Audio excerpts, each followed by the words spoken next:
वृंदावन में एक बच्ची का जन्म हुआ। 4 साल की उम्र में वो बच्ची धार्मिक कथाएं सुनाने लगी। 7 वर्ष की उम्र में प्रवचन करने लगी और 11 वर्ष की उम्र में वो मोटिवेशनल स्पीकर हो गई। ये परंपरा देश में कमाल की पर्सनालिटीज को जन्म देती है। ये लोग बिना शोर मचाए ना जाने कितने लोगों को मेंटल काउंसलिंग देते हैं, ना जाने कितने लोगों के जीवन से निराशा को खत्म करते हैं। हर तरफ से हार चुके इंसान को एक बार फिर जिंदगी की दौड़ में शामिल कर देती हैं इनकी बातें। ऐसा सिस्टम दुनिया में किसी और देश में शायद ही हो। ये धार्मिक पहचान में नीति शास्त्र और मनोविज्ञान के शिक्षक हैं। आइए देखते हैं कैसे। बस पूरे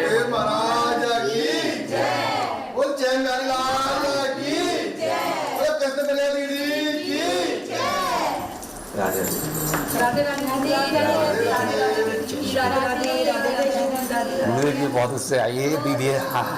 दीदी दीदी पूरे रास्ते हला उठा रही थी। अच्छा दीदी क्या नाम है? क्या है? अतिका नाम है। वाह बॉस नहीं, बहुत बड़ा नाम रश्मि। राधे राधे करो दीदी से। कैसे हाथ जोड़ते? कैसे जोड़ते? ऐसे दीदी मुझे एक क्वेश्चन करना था आपसे कि मुझे आगे फ्यूचर में क्या करना चाहिए, मेरे लिए क्या अच्छा है। देखो, सबकी अपनी अपनी आप सभी युवाओं की एक अपनी चॉइस होती है। सबके अलग अलग क्षेत्र में अपनी अपनी रुचि होती है। तो तुम्हें सबसे पहले ये आवश्यक तुम्हें पता होना चाहिए कि तुम करना क्या चाहते हो, तुम्हारे लिए क्या अच्छा है। तो सबसे पहले इस पर विचार किया जाए, पहला। दूसरा, आपकी रुचि किस चीज में, आप किस चीज में अत्यधिक प्रसन्नता से वो काम कर सकते हैं। तीसरा, आप जहां भी जाएं, जिस क्षेत्र में भी जाएं, अपने कर्तव्य का पालन करें। काम के प्रति ईमानदारी होनी चाहिए। अब तुम जो बनना चाहते हो, अपना लक्ष्य निर्धारित करो और फिर अपना संकल्प एक जगह स्थित कर दो। ठीक है? राधे राधे बेटे। हम बस यही, आज भारत के अंदर क्यों नहीं हमारा भारत आगे तरक्की कर रहा, उसका एक बहुत महत्वपूर्ण कारण ये है कि प्रत्येक भारतीय अगर ईमानदारी से जीना आरंभ करे, अपने कर्तव्य, काम के प्रति कर्तव्य हो, ना कि फल के प्रति। हम ऑफिस में भी बैठे हैं या कुछ काम कर रहे हैं, तो भविष्य में आप सभी निकटतम भारत का भविष्य है सारे युवा। तो हमें होना चाहिए कि हम जिस जगह काम कर रहे हैं वहाँ 100% दें। पर हमारा मन कहाँ रहता है? बोनस पर रहता है, सैलरी पर रहता है, बढ़ेगा कि नहीं तो स्ट्राइक कर देंगे, ये कर देंगे।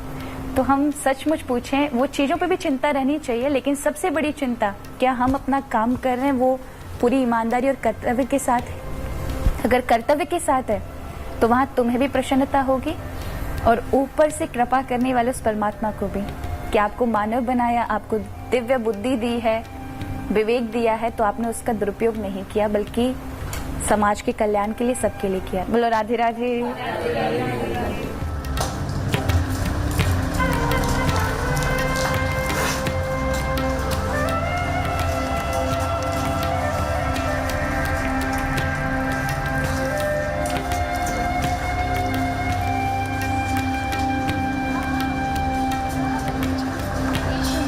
दिनेश सुरेशो जाहि निरंतर धावे, जाहि अनादि अनंत अखंड अछेद अवेद सुवेद बतावे।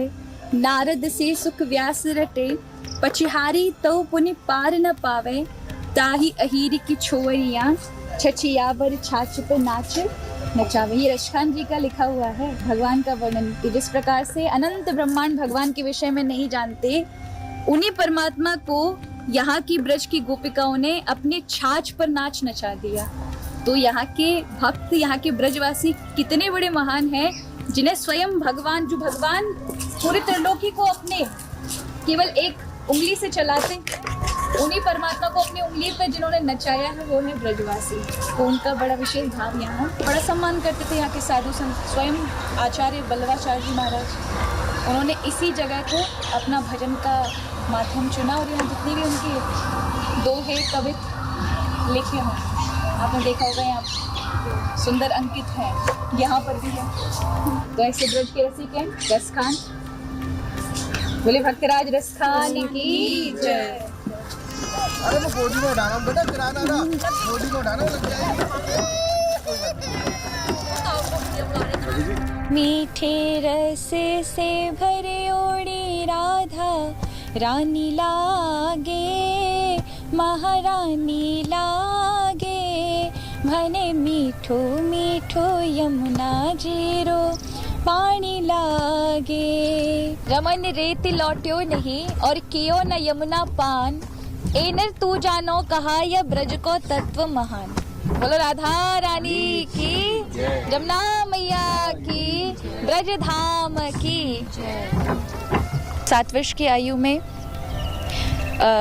अचानक से मेरे जीवन में भगवत भक्ति का प्रवेश हुआ और मुझे लगता है कि उसी समय से खुद व खुद, जब आपको खुद पता नहीं होता, एक 7 वर्ष के बालक को नहीं पता होता कि उसका जीवन का निर्णय उसे क्या करना है, लेकिन मुझे 7 वर्ष की आयु में ये पक्का पता था कि मुझे इस क्षेत्र में ही अब यही मेरा जीवन है और यही सब कुछ करना है। मुझे भगवत भक्ति की राह पर ही चलना है, अध्यात्म में चलना है। तो उसकी शुरुआत सिंगस्त कुंभ उज्जैन से हुई जब मेरी अवस्था 7 वर्ष की थी। 2004 का समय था और एक संत के दिशा निर्देश में, एक संत के उस पर उन्होंने मुझे व्यासपीठ पर बिठाया और कहा कि आपको प्रवचन करने हैं। और वो पहली कथा थी जब मैंने कथा कही और उसके बाद फिर मेरे अध्यात्म का जो एक यात्रा थी वो आरंभ हो गई।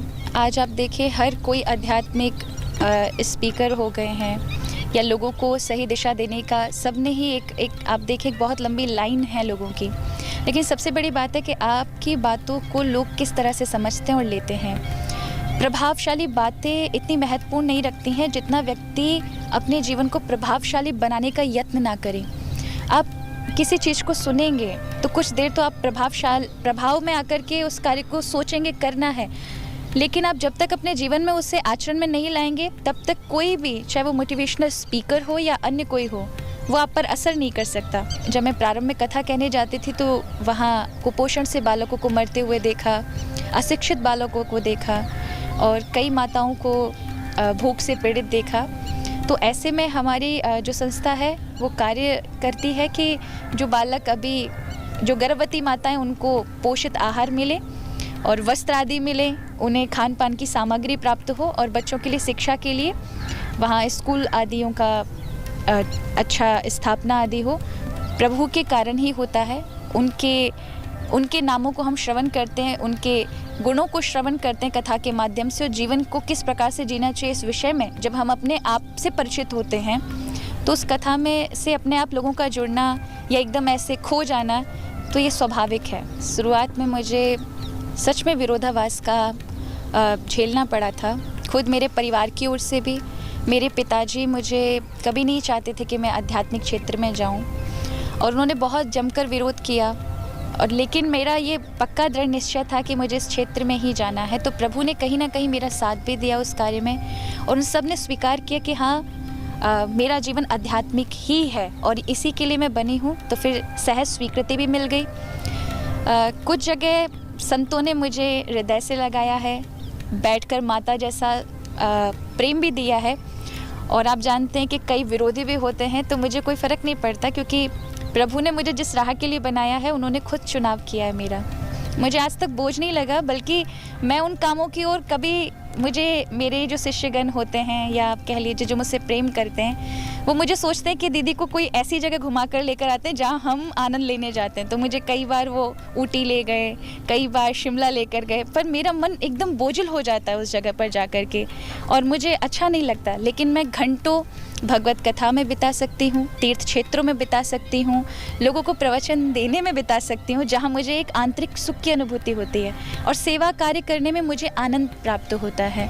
अगर मैं जितने ज़्यादा लोगों की मदद कर पाऊँ, मुझे इससे बढ़कर के और कोई खुशी नहीं मिलती। तो मुझे लगता है कि मेरे खुद का अपना आंतरिक आनंद है।